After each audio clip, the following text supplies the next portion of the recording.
Bonjour à tous, j'espère que vous allez bien. On se retrouve pour le brief du lundi 5 juin 2023. On se fait une petite mise à jour rapide Bitcoin et Ethereum. Pour moi, le plus intéressant, c'est Ethereum techniquement, qui nous en apprendra beaucoup sur l'ensemble du marché. Mais on va checker Bitcoin aussi, bien évidemment. Alors, du coup, on commence direct par Ethereum. Du coup, je voulais commencer par Ether. Alors, Ether, rappelez-vous, on avait eu le breakout de notre range ici, donc borne haute, borne basse, structure en W, hop, breakout. Breakout également de la trendline, donc la ligne de tendance ici qui relie ce sommet à ce sommet. Hop, on a réussi à casser. On est revenu longer, donc ce qu'on appelle le pullback, faire le pullback du range, donc du haut du range, et également de la ligne de coup. Maintenant, ce qu'on attend de voir d'Ethereum, ça va être très simple, structure haussière ou structure baissière. Il faut savoir qu'après un breakout, comme on a eu ici, si le marché est haussier, on est censé avoir de la structure haussière, donc on est censé faire ça. Okay, en revanche, si le marché fait une structure baissière après le breakout et de l'autre côté de la trendline, comme un M-top, ça c'est baissier. Par exemple, la dernière fois que c'est arrivé, c'était sur Bitcoin ici en daily. Je vous montre ça rapidement, mais c'était là. On avait eu structure haussière, donc bam, bam, structure breakout, un pullback, rebond, mais fail. Donc M-top qui se forme, réintégration, et donc après le marché est venu nettoyer le range dans l'autre sens. Ok, donc ça, il faut faire extrêmement attention, puisque c'est ce qui pourrait arriver justement sur Ethereum, si jamais on réintègre. Et si on réintègre, c'est vraiment pas joli, ok. Et on aurait même une structure baissière, donc en fait, c'est ce qu'on appellerait un fake out. On serait juste venu récupérer les stop loss des gros portefeuilles, on aurait profité eux pour sortir de leur longue, et du coup derrière on continue la distribution et la dynamique baissière, et donc l'objectif venir sous les 1730$ et donc venir chercher les 1660$ le premier arrêt. Donc pour moi tout va se jouer là dans ces prochains jours, puisqu'on a eu la structure, on a eu le breakout. Maintenant si ça tient pas, ça sent mauvais, et donc ce sera cassure baissière. Si ça tient, pas de problème, on reviendra tester la grosse résistance, puisque rappelez-vous ici, j'en ai parlé vendredi, on a eu notre gros range ici. Ok, rejet, breakout ici, réintégration et confirmation de réintégration, puisqu'on a été rejeté par le niveau de range. Donc ça, c'est une action de prix qui est baissière. Il faut savoir que dans un range, là on est dans un gros range, on est dans le range depuis le bottom, quand vous avez une cassure et une réintégration et une confirmation de réintégration comme ça c'est pas bullish. Ok, donc tant que pour moi, on ne se réinstalle pas au-dessus du rectangle rouge que vous voyez ici, pour moi, ETH, son rallye est terminé pour cette année 2023. Le jour où il arrive, donc par exemple ici il fait W et il arrive à se réinstaller au-dessus, ok, on continue, et objectif 2400, avec même un objectif de sortie du range entre 2007 et 3100, pourquoi pas, au cours de l'année 2023. Mais tant qu'on ne refait pas ça, j'ai du mal à voir un Ether vraiment continuer son rallye pour l'instant. Pas grand chose d'autre à dire de plus, même court terme, il s'est pas passé grand chose. Le marché est toujours en train de consolider ici. Pour moi, les niveaux clés, c'est vraiment au niveau du point de contrôle. Le jour où ETH réintègre son range et retourne là-dessous, là, c'est clairement mission, on va sous les 1730, donc retourner sous la zone des 1820, 1800$, vraiment, ça sent pas bon. Parce que tous les mecs se sont positionnés à l'achat et à la vente, hein. Mais tous les gars se sont positionnés ici. C'est-à-dire que là, pour l'instant, c'est les vendeurs qui sont coincés. Mais si le prix revient là et qu'il s'installe dessous, qui est coincé les acheteurs. Et donc là, ça ouvre clairement les portes à aller chercher plus bas et à faire souffrir tous les mecs qui auraient acheté de l'Ether ici, surtout à levier. Ok. Également, j'en parlais vendredi, je crois, jeudi, parce que vendredi, il n'y avait pas de brief. Jeudi, j'ai dû en parler, mais moi, personnellement, quand je vois l'order flow, j'étudie vraiment précisément ce qui se fait sur le prix, en tout cas ici sur Binance. Je vois qu'on assiste à de l'exit long. Donc de l'exit long, c'est quoi?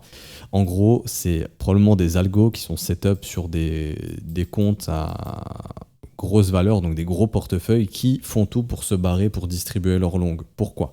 Parce qu'en fait, il faut savoir que quand vous êtes un acheteur qui avait acheté beaucoup et que vous devez distribuer de grosses positions, si vous ne voulez pas trop impacter le prix, il faut que vous le fassiez quand il y a du volume.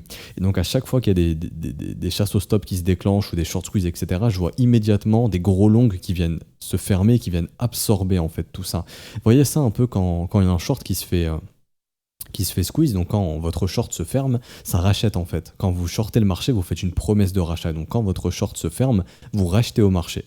ok, pour fermer votre short. Et donc en fait, ce qui se passe ici, c'est que je le vois sur les pumps de TH. Je vois à chaque fois quand on a des pumps sur des mèches, etc., je vois ici le net long qui s'effondre. Pourtant, il y a des buy market ici qui se déclenchent.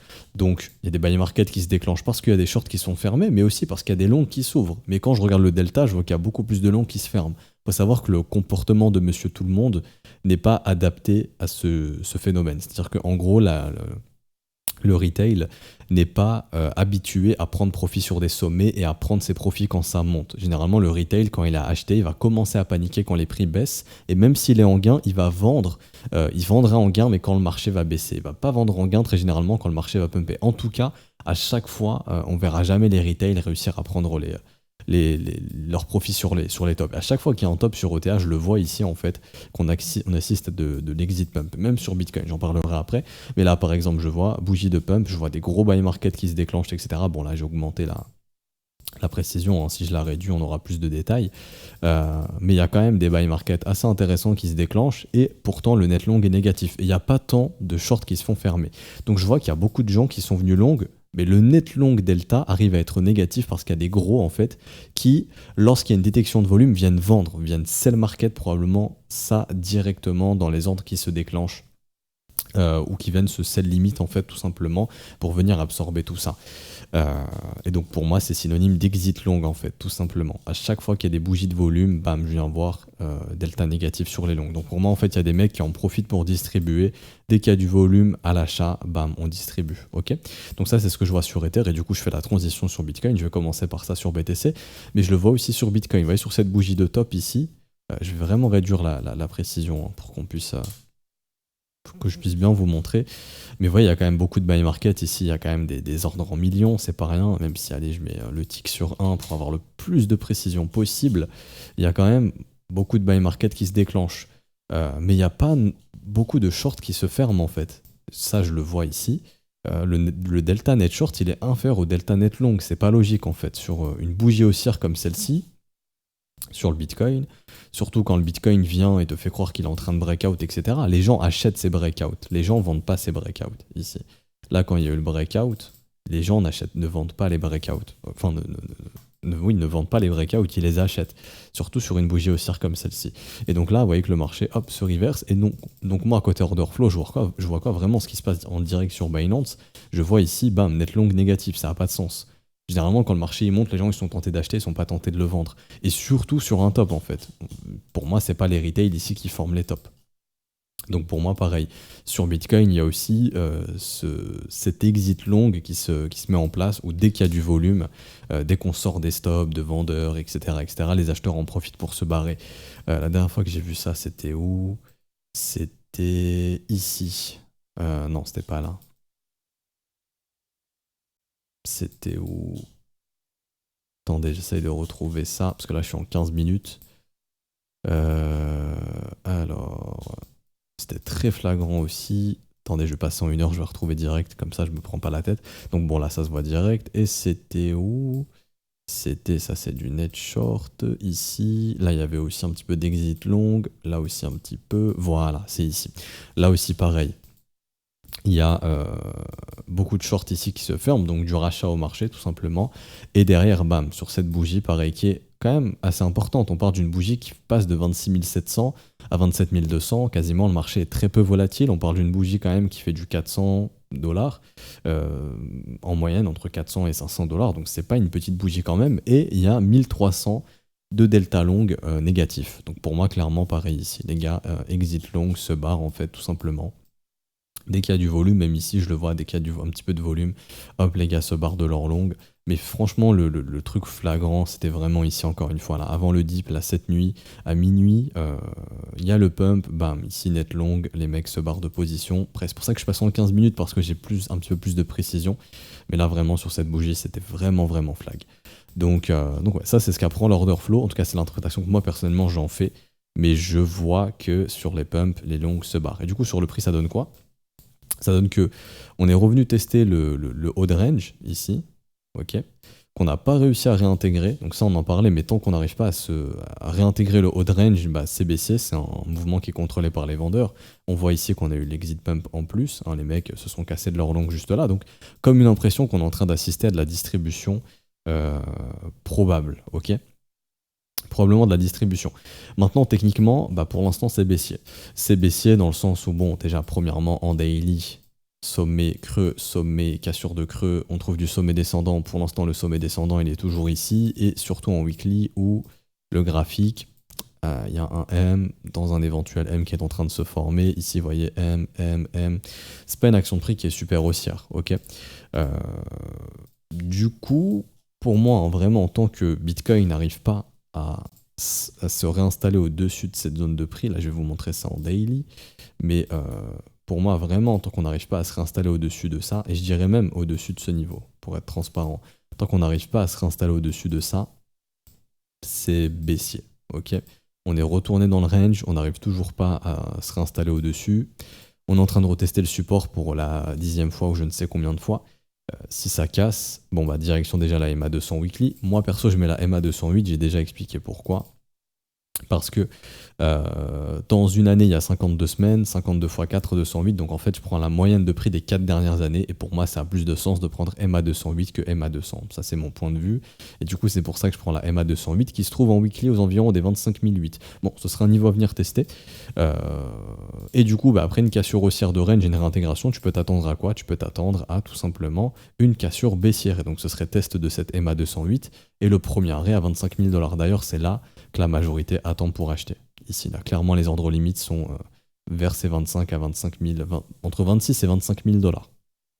La majorité attend pour acheter ici. Est-ce qu'ils vont être fils? Ça reste à voir. On sait que la majorité attend pour acheter ici. Si on leur offre leur achat, ce sera probablement pour les défoncer et retracer plus bas. En revanche, si on leur offre pas, c'est-à-dire que le support y tient et que le marché repart comme ça, il y a plein de mecs qui vont être frustrés. C'est pour ça que pour moi, à l'instant T, c'est baissier. Si le prix arrive à regagner le haut du range, comme on en avait déjà parlé mercredi, je crois au mardi, la semaine dernière, quand il y a eu la réintégration, donc c'était le 31, c'était mercredi, si on arrive à repasser au-dessus du range, là, ok, ça peut redevenir bullish et on peut pourquoi pas essayer d'aller casser les 30 000. Mais pour moi, tant qu'on ne fait pas ça, c'est baissier et donc il y a de grandes chances d'avoir de la cassure baissière. C'est pour ça que TH est très intéressant, puisque lui, vraiment, bah, il va nous fixer directement en fait. Est-ce que c'est M réintégration, et du coup si on réintègre, bon, Bitcoin ira pousser sous ses lots et ETH fera probablement de même. En revanche, si ça réintègre pas et que Bitcoin regagne le haut de son range et que ETH dessine ça, là on repasse dans un environnement qui est plutôt bullish. Ok. J'ai vu avec les élèves ce matin, le secteur métaverse, on a les charts les plus intéressantes. Donc là je serais pas étonné que dans ces prochains jours on ait un petit rallye sur les assets métaverse. Pas n'importe quoi, ce qui est big cap pour vous donner une idée, donc n'hésitez pas à surveiller un petit peu ce qui se passe sur Send, Mana et AXS. Moi je le ferai pas aujourd'hui, mais je l'ai fait avec les élèves aujourd'hui. Et sinon sur les autres altcoins, il y a des réintégrations un peu partout, franchement c'est pas top. Donc à part le secteur métaverse de ce que j'ai vu ce matin, je vous parle dans les major cap, hein, je vous parle pas des petits coins top 300, ça j'ai pas regardé, mais en tout cas dans tout ce qui est major cap, il y a un secteur métaverse qui sort un petit peu du lot. Je sais pas pourquoi, peut-être qu'on va avoir une petite surprise. Il y a un élève qui a donné une info intéressante, enfin une remarque intéressante, qui est peut-être en rapport avec une potentielle sortie de casque VR de la part d'Apple ou de présentation dans ces prochains jours, peut-être. Sait-on jamais, ça pourrait peut-être donner un narratif aussi et booster un petit peu le secteur métaverse. Pourquoi pas? C'est une bonne idée qu'il a eue. Mais en tout cas, au niveau des graphiques, il se passe un petit quelque chose. Et je vous ferai aussi un point XRP, je pense, dans la semaine, parce que XRP aussi a une chart qui sort un petit peu du lot. Et il y a soit Rally qui se prépare en vue du procès pour un sell de news quand le procès sera gagné par Ripple, s'il est gagné, ou alors simplement un rejet de la résistance. Ça, j'en parlerai, je pense, demain. Au mercredi, je vous ferai un point sur XRP, très très probablement. J'ai pas plus de choses à dire, juste attention, Bitcoin ETH, on va de l'exit long. Donc c'est des mecs qui en profitent pour sortir de leur position quand le volume nécessaire se montre. Donc ça a été le cas cette nuit.